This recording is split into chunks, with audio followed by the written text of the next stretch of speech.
"I have an announcement," Andrew said, tapping his wine glass. The room fell silent. My mother paused mid-slice of pot roast. My father leaned forward. I watched Andrew's hand tremble slightly, his eyes flicking toward my sister Jenna, then fixing somewhere above everyone's heads. My heart was steady. I had waited months for this moment. "Vivien and I are getting divorced," he continued. My mother gasped. Aunt Patricia's hand flew to her chest. "There's more," he added, reaching across the table to take Jenna's hand. "We've fallen in love. We tried to fight it, but love chooses you." Silence fell like a hammer. All eyes turned to me, expecting sobs or shattered china. Instead, I took a breath and said evenly, "Please everyone, check your emails." Phones buzzed and chimed. "My name is Vivien Hayes. I'm a digital forensics specialist, and apparently the only one who knew this betrayal was coming. Stay with me to see how I unraveled their deception with proof, turned their public ambush into their public undoing, and walked away with my dignity intact." 8 years ago, I met Andrew at a charity fundraiser for Seattle Children's Hospital. He was a pediatric anesthesiologist, calm, attentive, and deeply empathetic. I was there on behalf of my cybersecurity firm, which had just completed a project safeguarding the hospital's network. Our connection was instant, a kind of unspoken understanding that lingered long after the event ended. We started dating within weeks, and less than a year later we were married in my parents' backyard, under strings of lights and the scent of blooming gardenias. The early years of our marriage were golden. We bought a charming craftsman bungalow in Queen Anne and spent weekends repainting the walls, fixing up the yard, and hosting friends for wine and movie nights. Andrew was busy, often on call at odd hours, but he always made time for us. Little surprises, handwritten notes tucked into my laptop bag, quiet, cherished, grounded. Jenna, my younger sister, had always been a whirlwind. She'd dropped out of college twice, moved between cities, and chased dreams as often as she changed hairstyles. When her last attempt at life in Denver imploded, I was the one who suggested she come back to Seattle. "Stay with us until you get on your feet," I said. Andrew was hesitant. "Are you sure?" he asked. "She might disrupt our rhythm." But I insisted. She was my sister, and family helps family. What was supposed to be 2 months turned into 6, then 8. Jenna quickly found a job at an art gallery but claimed she couldn't afford Seattle rent yet. I believed her. I'd always longed to be closer to her, to bridge the gap between her restless energy and my methodic life.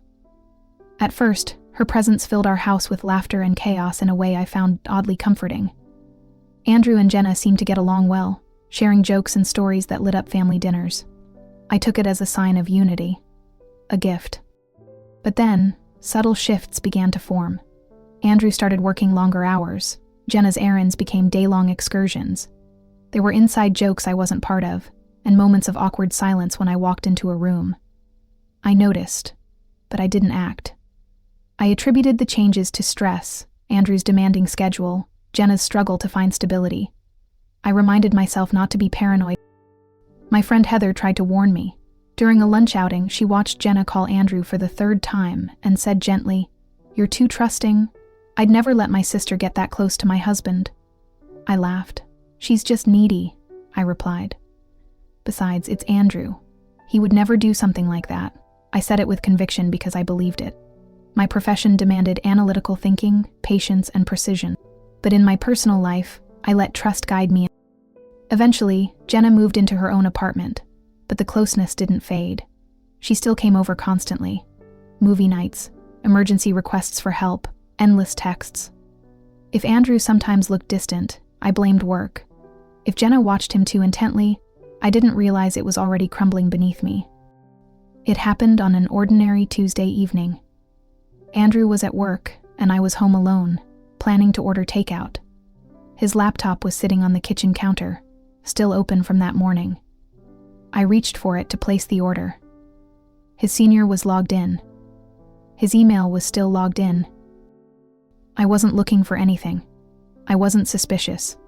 But the email at the top of the inbox had the subject line, "Last night." I clicked. My hands froze as I read the message. It was from Jenna. "Last night was amazing. I can't stop thinking about you." Andrew had replied. "We need to be careful. I don't want to hurt Vivien." I stared at the screen, detached. My mind tried to process it clinically, like reviewing a file at work. But this wasn't a case. This was my life, my marriage, my sister. I kept reading. The thread stretched back months, then over a year.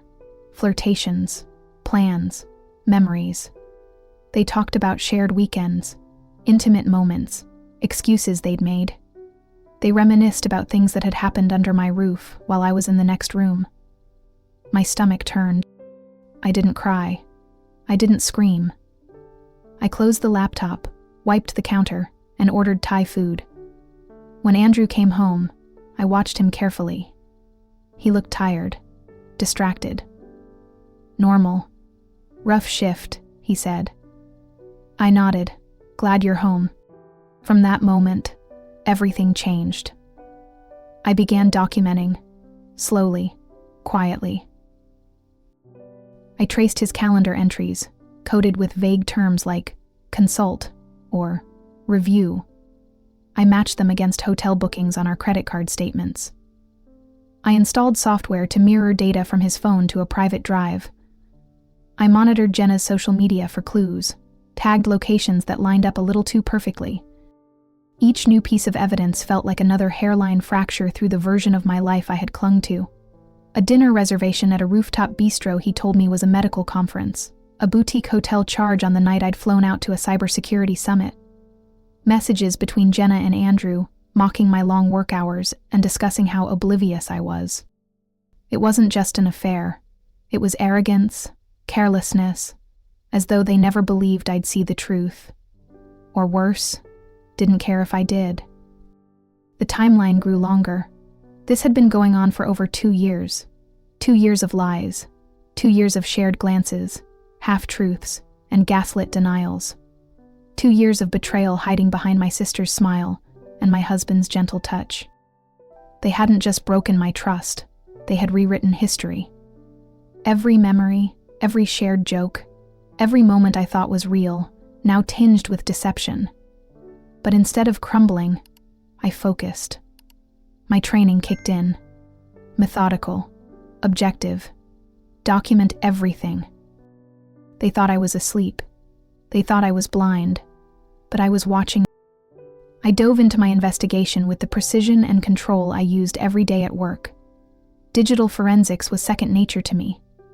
I knew where to look, what patterns to flag, and how to follow a digital breadcrumb trail no one else noticed. This time, the case was my own life. The first discovery came from our shared financial apps. Andrew had created a second credit card account I never knew existed. I traced transactions to hotel rooms, restaurants, even a boutique spa Jenna had once mentioned in passing. Cross-referencing the dates with his calendar and phone records, I built a timeline so detailed it made my stomach churn. Every lie he'd told was now annotated and timestamped. Next, I accessed his cloud storage. He'd forgotten that his phone backed up automatically. There, I found messages between him and Jenna that left no room for interpretation. Conversations about me, our marriage, their plans to move in together after our amicable separation. They had even joked about telling the family after my dad's birthday, using a moment meant to honor him to debut their betrayal. I didn't just want to gather evidence. I wanted the impact to match the pain. I contacted Douglas Parker, a private investigator recommended by a colleague. I didn't need him to investigate. I needed him to validate my work and tell me what I was missing. He listened without interrupting as I spread the documentation across his desk. Receipts, screenshots, timelines, financials, even images from a shared photo album they'd created under a fake account. When I finished, he sat back, clearly impressed. "You've done more than most professionals would," he said. "This is a complete case file, but if you want it to stick, especially in front of your family, make it personal." So I did. I spent a week drafting individualized emails to each family member. Not mass accusations or emotional pleas, just the facts, tailored to the ways they had been lied to. For my mother, screenshots of texts where Jenna bragged about using her as an alibi. For my father, evidence Andrew borrowed money while diverting our joint funds into a private account. For my cousin David, who once vouched for Jenna's honesty, images of her forging my digital signature on a rental agreement. Then, I crafted the master file. One email to myself, containing the full truth, organized, time-stamped, attached with supporting evidence, hotel records, text threads, account summaries, photographs. It was methodical, cold, devastating. Finally, I set the schedule. The next family dinner was planned for Sunday, my father's birthday. Everyone would be there. The plan was simple. Let Andrew make his grand announcement, then deliver the truth in real time. The emails were queued, attachments verified. One click and their fantasy would collapse under the weight of evidence. They thought they had written the script, but I had written the final act, and it wasn't just about revenge. The birthday dinner was set like every year. My mom's roast, my dad's favorite chocolate cake, and a house full of familiar voices. I arrived with a gift in one hand and my laptop in the other, disguised in my tote bag. Andrew and Jenna were already there, seated side by side like always, trying to maintain just enough distance to appear casual. I could feel their anticipation simmering beneath the surface. Dinner started like normal, chatter about weather, work, and babies. I played my part well, passing dishes, smiling when appropriate, waiting.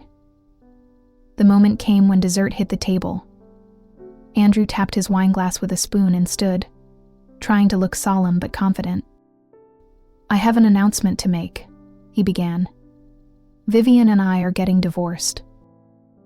The room fell silent.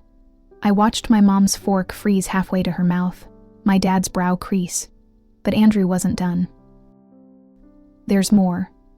Jenna and I, we've fallen in love." Gasps. My aunt clutched her pearls. My mom's mouth dropped open.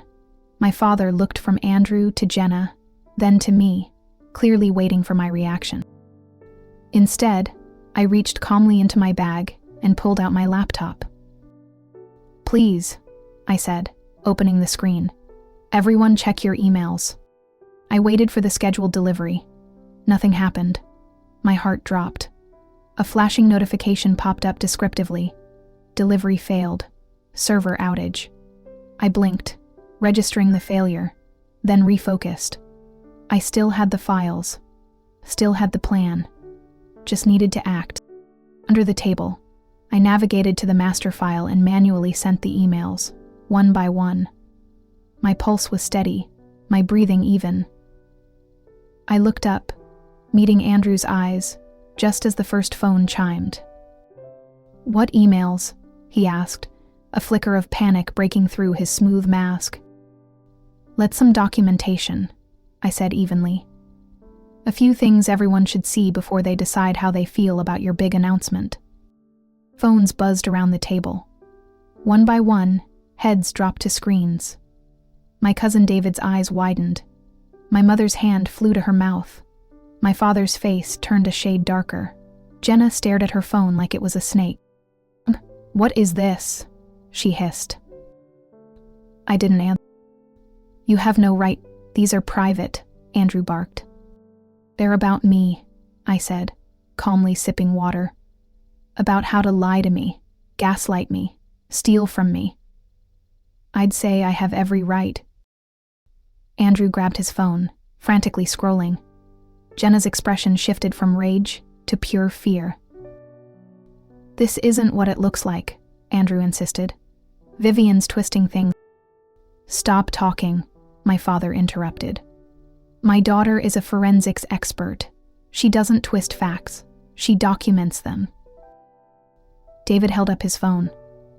"They used Mom as an alibi," he read aloud. "Jenna told Andrew that Mom will cover for us if we say it's a gallery opening." Wow. My mother's lip trembled. "You used me," she whispered. "I never meant to hurt anyone," Jenna cried. "It just happened." "You've been planning this for 2 years," my uncle said, holding up another email. "You mocked Vivien in your texts, called her pathetic." I didn't raise my voice. I didn't have to. The room had turned on them. Jenna started crying. Andrew tried to regain control with his doctor's calm tone. Vivien's clearly going through something. No, I said. You are, and it's over. The truth had spoken. Loud, clear, irrefutable, and I hadn't had to say a word more. The morning after the dinner fallout, I filed for divorce. There was no fanfare, no second guessing. It was a simple action backed by months of preparation.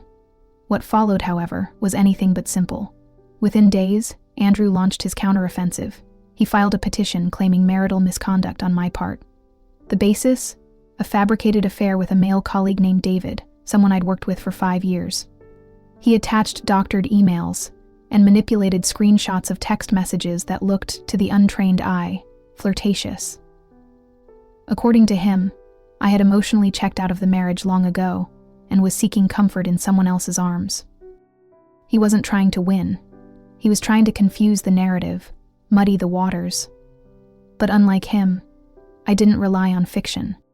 My attorney, Diana Wright, came to court armed, not with accusations, but facts. She had already reviewed every bit of document I'd collected. Finances of financial records, GPS data, message logs, browser histories. She stood calmly before the judge and laid it all out, piece by piece. The entire scope of Andrew's betrayal wasn't just emotional, it was financial. Diana highlighted the secret credit card, the siphoning of our joint account into an undisclosed fund, and his manipulation of shared assets. His attempts to paint me as unstable fell flat. Diana presented forensic reports from my devices, proving the authenticity of everything I submitted. When the court questioned the supposed affair between me and David, she provided notarized testimony from David himself, alongside the original, unaltered emails, which revealed them for what they were, project and completely professional. Jenna wasn't left untouched by the legal storm. When questioned under oath, she tried to cry, to lean into vulnerability. But this time, it didn't land. My family members had read the messages. They knew about the hotel bills charged to my card, the gifts bought using my accounts. They'd seen the cruelty and calculated manipulation in the texts.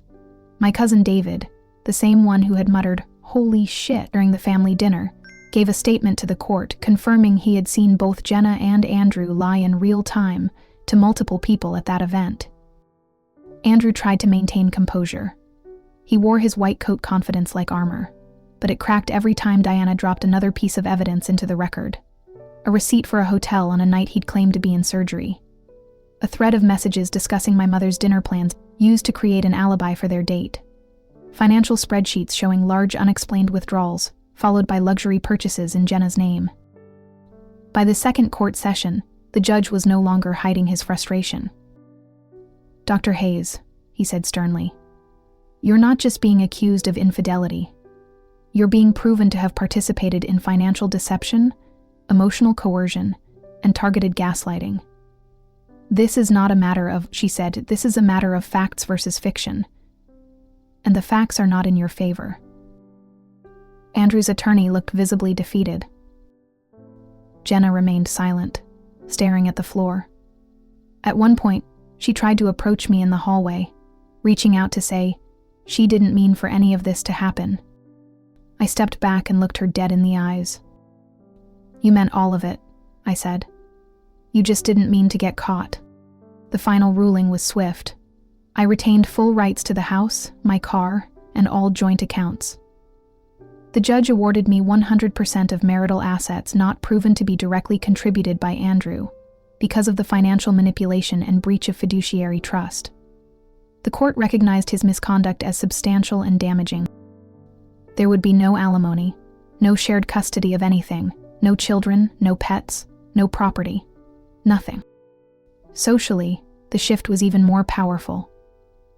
After the emails, Jenna's gallery contract was pulled. Their attempts to cast me as the cold, detached workaholic backfired. Instead, people saw through it, understood that I was never distant. I was working hard to build a life they were quietly dismantling behind my back. Andrew's reputation within the medical community took a hit. His hospital reassigned him temporarily while they reviewed professional ethics complaints. Even some of his closest friends withdrew support after reading the evidence. It turns out that people don't take kindly to betrayal masked as romance, especially when it involves weaponizing trust. I didn't gloat. I didn't celebrate. That's not who I am. But I did walk away from that courtroom knowing that I had stayed true to myself. I had protected my peace, preserved my dignity, and most importantly, dismantled a false narrative built to destroy me. Andrew had tried to silence the truth. I had simply chosen to speak it, clearly, calmly, and on record. Andrew and Jenna moved in together within a week of the court ruling, as if pretending that their fairy tale had simply taken a detour. They rented a small apartment in Fremont, a noticeable downgrade from the Cracksman bungalow Andrew and I had renovated together. I heard from mutual acquaintances that the move was tense, awkward. They tried to present themselves as a couple in love, but the cracks were visible. Jenna didn't have a stable job anymore after her contract at the art gallery was quietly dropped. Word spread quickly in Seattle's tight-knit art scene, and curators distanced themselves. No one wanted to be associated with someone whose name had been tied to such public betrayal. Andrew wasn't faring any better. While the court didn't issue any criminal judgment, his hospital initiated an internal ethics investigation. The financial manipulation and deception exposed during the divorce raised enough concerns for them to temporarily reassign him, but temporary turned into indefinite. Eventually, his hospital privileges were suspended altogether. Patients and their families weren't comfortable being treated by someone who had lied so convincingly in his personal life. His credibility was shattered. A month later, I ran into an old friend from Andrew's workplace. She mentioned offhandedly that she'd seen Jenna at a bar, flirting with someone who definitely wasn't Andrew. Apparently, she had a tendency to disappear for hours at a time and conveniently forget to answer his calls. What was once their secret thrill had dissolved into mistrust and mutual resentment. I didn't feel joy at the news, just a quiet, settled sense of inevitability.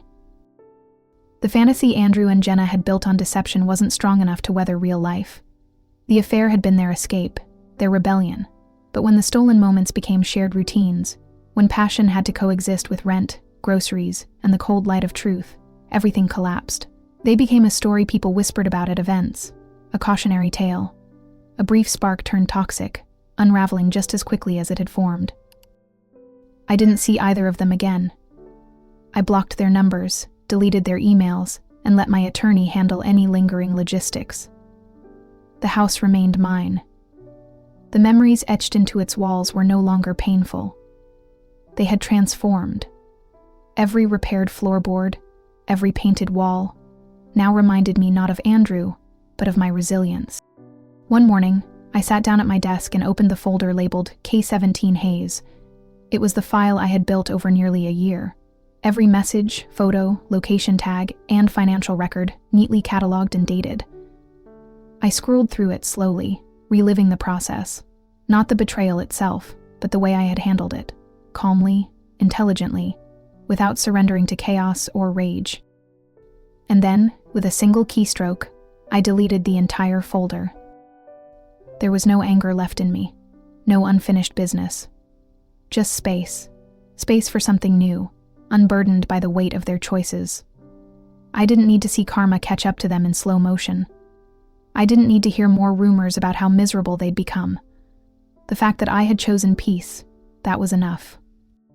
For the first time in months, I closed my laptop, stood up from my desk, and walked toward the window.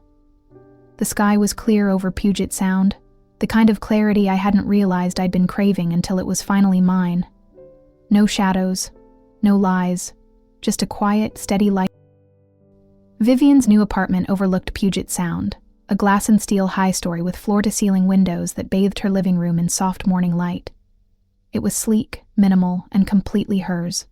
No hand-me-down furniture, no shared renovation projects, no reminders of Andrew or Jenna, just clean lines, calming colors, and a stunning view that reminded her daily of the fresh start she had earned. Her promotion came 2 weeks after she finalized the divorce. Vivien was named Director of Cybersecurity Investigations at her firm, a role that allowed her not only to lead digital forensics projects but also mentor younger analysts. Her team threw her a small celebration. Nothing extravagant, just warm smiles, heartfelt congratulations, and a catered lunch with her favorite lemon bars.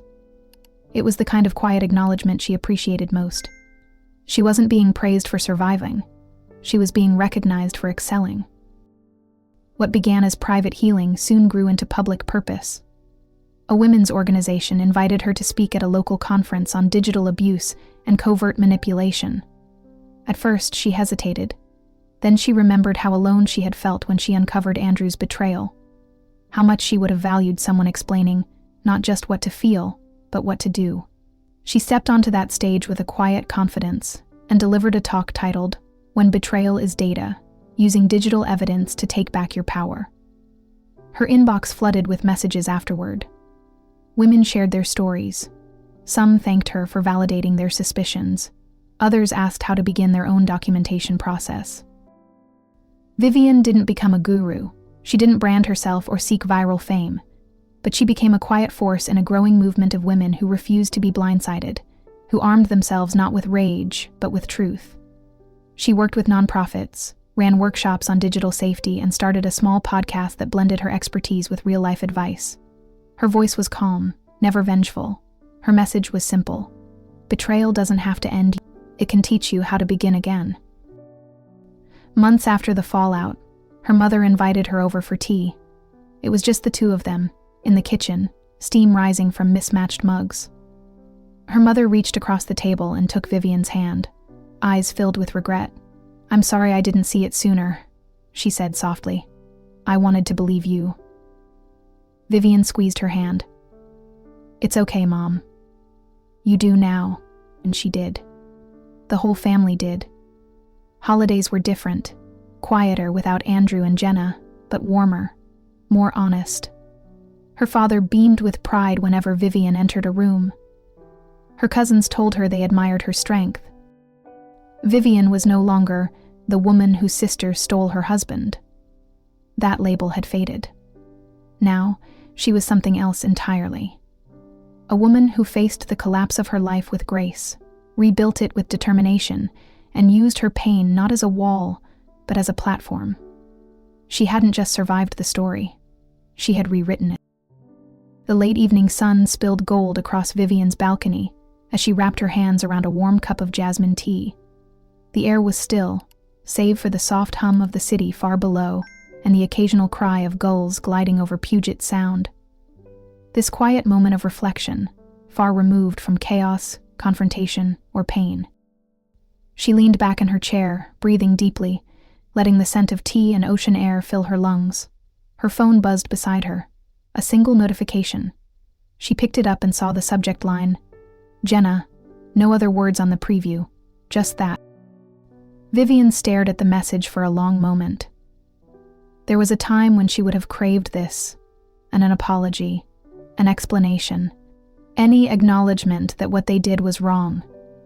But now, sitting in the home she chose, in the life she rebuilt, she felt none of that old need. She didn't have to. She placed the phone face down on the table and returned to her tea, the sky deepening into violet above the water.